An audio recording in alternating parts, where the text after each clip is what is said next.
Co remate da campaña 2017-2018 no sector lácteo cúmprense 3 anos dende que desapareceu o sistema de cotas lácteas.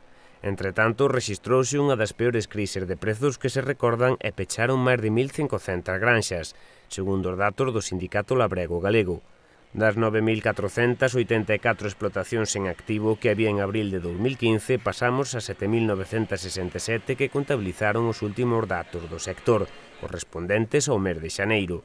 Esta situación de crise crónica do leite galego non se corresponde coa conxuntura do sector a nivel europeo, que viviu un período de bonanza grazas á escaseza de manteiga e aos altos prezos de cotización deste produto.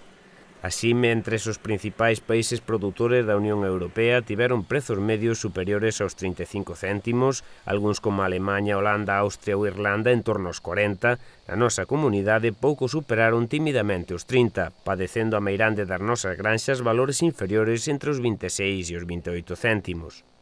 Agora os prezos amosan de novo síntomas de baixada, con caídas nas medias e nos contratos da nova campaña.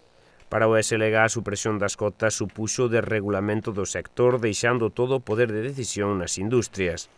Fálase dun posible pacto entre o sector secundario que reclaman debería ser investigado pola Comisión Nacional dos Mercados e da Competencia. Dende esta organización acusan ao organismo de non fiscalizar as infraccións das industrias, pese así estar vixiante ante os acordos de prezos favorables para as granxas. Os últimos datos indican que o prezo medio do leite volveu a caer na Unión Europea en febreiro por terceiro mes consecutivo, cun valor de 35,07 céntimos e acumulando un descenso dende decembro do menos 7,3%.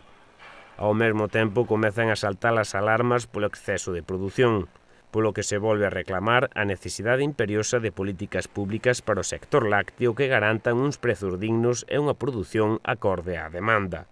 O SLG cualifica o sistema de cotas como imperfecto, pero a liberalización salvaxe está a chegar unhas estatísticas, afirman, bastante peores polo que piden o funcionamento de ferramentas como unha mesa do leite que estea arbitrada pola Administración.